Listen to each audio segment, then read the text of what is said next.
Di video kali ini kita akan membahas soal-soal tentang SIMAK UI yang banyak saya ambil dari website simak.ui.ac.id. Jika A kuadrat kurang BC, B kuadrat kurang AC, C kuadrat kurang AB adalah barisan aritmatika dengan A tambah B tambah C sama dengan 18, maka nilai A tambah C per B adalah titik-titik. Karena mereka barisan aritmatika, maka memiliki perbedaan yang sama gitu ya di setiap barisnya. Jadi ini adalah suku pertama, ini suku kedua, ini suku ketiga, dan barisan aritmatika itu memiliki ciri-ciri bahwa pengurangan dari suku setelahnya terhadap suku sebelumnya itu selalu sama. Jadi nanti misalnya U2 dikurangi U1 itu akan sama saja dengan U3 kurangi A2. Karena selisihnya masing-masing sama ya.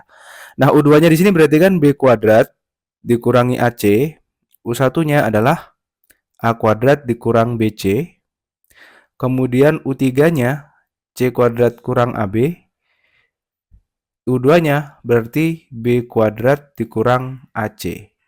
Kemudian pertanyaan di soal nanti adalah kita mencari A tambah C dibagi dengan B. Yang mana ini bisa kita ekspresikan juga dengan yang diketahui di soal, yaitu yang bagian ini. Bahwa A tambah C itu sama saja dengan 18 dikurangi B ya, karena B-nya bisa dipindah ruas ke kanan. Artinya nanti pertanyaan di soal ini A tambah C itu bisa kita tulis 18 dikurangi B dibagi dengan B. Atau sama saja dengan gini kan, 18 per B dikurangi B per B, atau sama dengan 18 per B dikurangi dengan 1. Jadi pertanyaan di soal itu sebenarnya kita mencari 18 per B dikurang 1. Artinya dengan mencari nilai B kita akan tahu jawaban untuk soal ini. Sekarang kita pecah yang ada tanda negatif di depannya, yaitu dia menjadi seperti ini. A kuadrat negatif kali negatif berarti positif BC. Yang kanan adalah C kuadrat kurang AB kurang B kuadrat ditambah AC. Kemudian semuanya kita pindah ke ruas kiri. Berarti untuk yang bagian B kuadrat ini dengan ini, yang ini kan kalau dipindah ke kiri akan jadi positif ya, menghasilkan 2B kuadrat jadinya. Kemudian A kuadratnya adalah negatif, C kuadrat juga negatif ya, yang ini dipindah ke kiri. Kemudian saya mulai dari yang AC dulu, karena di sini ada 2 AC-nya ya. Berarti nanti negatif AC bertemu negatif AC menjadi negatif 2AC, kemudian ditambah AB yang ini, kemudian terakhir ini ditambah dengan BC hasilnya sama dengan 0. Kemudian dari yang persamaan ini juga saya ingin mencari nilai A dalam bentuk BC. Berarti ini kalau B sama C-nya saya pindah ruas ke kanan, dia menjadi seperti ini. Oke? Sehingga nanti semua nilai A di persamaan ini saya substitusi menjadi nilai ini, yaitu 2B kuadrat dikurangi ini A-nya. 18 dikurang B dikurang C kuadrat. Nah, seperti ini jadinya ya. 2 A-nya ini kita ubah juga. 18 kurang B kurang C kali C ditambah 18 kurang B kurang C kali B ditambah BC sama dengan 0. Kemudian yang di bagian ini bisa kita tulis seperti ini. 18 dikurang B tambah C. Nah, gini ya. Sehingga nanti kelanjutan pengerjaannya adalah 2B kuadrat dikurang, ini saya buka kurung terlebih dahulu. Ini berarti ada dua bilangan ya, 18 dengan B tambah C. Kalau kita kuadratkan jadinya kan gini, 18 kuadrat dikurang 2 kali 18 dikalikan lagi dengan B tambah C, kemudian ditambah B tambah C kuadrat. Ini tutup kurung. Kemudian yang ini C kuadrat, kemudian yang bagian sini sekarang yaitu negatif 2 kali 18 adalah 36 ditambah 2B. Ini ada C-nya ya, kan ini 2 kali 18 kali C gitu. Berarti ini seharusnya negatif 36C, kemudian ditambah 2BC, ditambah lagi dengan 2 kali C kali C, yaitu 2C kuadrat. Kemudian suku di belakangnya adalah 18B, kemudian dikurangi B kuadrat, dikurangi BC, terakhir ditambah BC. Nah, untuk kurang BC dan plus BC yang terakhir itu saling meniadakan, berarti seperti ini. Kemudian 2b kuadrat dengan b kuadrat ini kan berkurang 1, berarti b-nya ya, tersisa b kuadrat saja. Ini saya coret, berarti nanti tersisa b kuadrat dikurangi dengan 18 kuadrat, tetap saya tulis dulu, 18 kuadrat, kemudian negatif kali negatif, hasilnya positif, positif 36b, positif 36c, karena kita kalikan satu per satu. Kemudian b tambah c kuadrat kita pecah juga menjadi b kuadrat ditambah 2bc ditambah c kuadrat. Kemudian negatif c kuadrat negatif 36c ditambah 2bc ditambah 2c kuadrat ditambah 18b sama dengan 0. Untuk yang di bagian ini, dia ada tanda negatif di sebelah sini. Berarti dia seharusnya negatif semua nilainya ya. Jadi kita ubah yang bagian ini.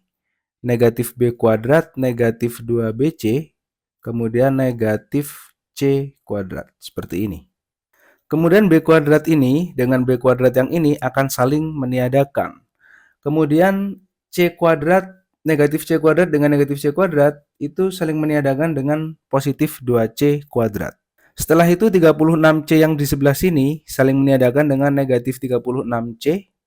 Setelah itu 2bc meniadakan dengan negatif 2bc. Sehingga yang tersisa adalah ini, negatif 18 kuadrat, kemudian ada 36b ditambah dengan 18b. Yang kalau kita jumlah, hasilnya adalah 54b sama dengan 0, atau 54b sama dengan 18 kuadrat, pindah ruas seperti ini. 54 sendiri setara dengan 18 dikalikan 3. Berarti nanti seperti ini, yang kanan 18 kuadrat itu adalah 18 dikali 18. Sehingga 18-nya itu saling meniadakan. Sehingga kita dapatkan 3b sama dengan 18 atau b-nya adalah 18 dibagi 3, yaitu 6. Nah, kalau kita ingat tadi pertanyaan di soal kan sebenarnya mencari 18 per b dikurang 1. Berarti sama saja dengan 18 per 6 dikurang 1 atau 3 dikurang 1. Berarti hasilnya adalah 2. Jadi jawaban untuk soal ini adalah 2 ya, dan itu sesuai dengan pilihan yang A. Jika p kuadrat kurangi 1 kali x ditambah y sama dengan 0 dan negatif 2x ditambah p kuadrat kurang 4y sama dengan 0 dengan x tidak sama dengan 0 dan y tidak sama dengan 0, nilai p kuadrat terbesar yang memenuhi sistem persamaan linear tersebut adalah titik-titik. Jadi kalau kita lihat di sini, ini adalah soal tentang sistem persamaan linear dua variabel yaitu x dan y, tetapi di sini kita mencarinya adalah mencari nilai p kuadrat gitu ya. Jadi ini bisa kita susun saja nanti dengan persamaan satu yang ini, persamaan dua yang ini. Nah, supaya bisa dieliminasi, berarti nanti persamaan 1 ini, yang sebelah kiri ya, kita kalikan dengan p kuadrat kurangi 4, supaya koefisien y-nya itu sama. Maka dia akan menjadi seperti ini. P kuadrat dikurang 4, dikalikan ini, p kuadrat kurang 1, kemudian dikalikan x, ditambah dengan p kuadrat kurangi 4, dikalikan dengan y sama dengan 0. Ya, persamaan satunya jadi seperti itu.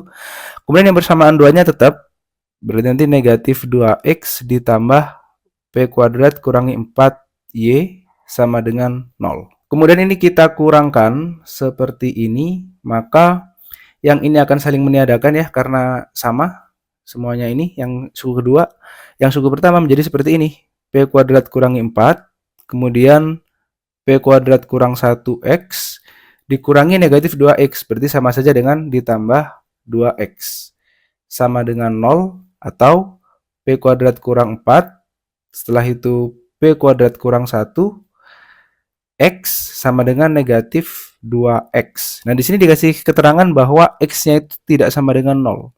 Artinya x-nya bisa saling meniadakan gitu ya, karena dia x-nya boleh 0, berarti kan tidak bisa tuh 0 dibagi 0.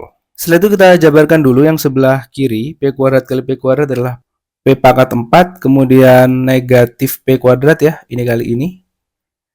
Kemudian negatif 4 kali p kuadrat, berarti seperti ini, negatif 4 negatif 1 adalah positif 4. Negatif 2 yang ini saya pindah ke kiri, dia menjadi positif 2. Sehingga nanti p pangkat 4, negatif 5p kuadrat ditambah 6 sama dengan 0. 6 itu adalah negatif 2 kali negatif 3 ya. Berarti ini bisa kita faktorkan menjadi seperti ini. P kuadrat negatif 2 P kuadrat negatif 3 sama dengan 0. Artinya P kuadratnya bisa saja dia bernilai 2, atau P kuadratnya bisa saja dia bernilai 3. Nah, di sini kita mencari nilai P kuadrat terbesar. Berarti yang terbesar dari 2 dan 3 adalah 3 ya. Sehingga nanti jawaban yang tepat untuk soal ini adalah pilihan yang C.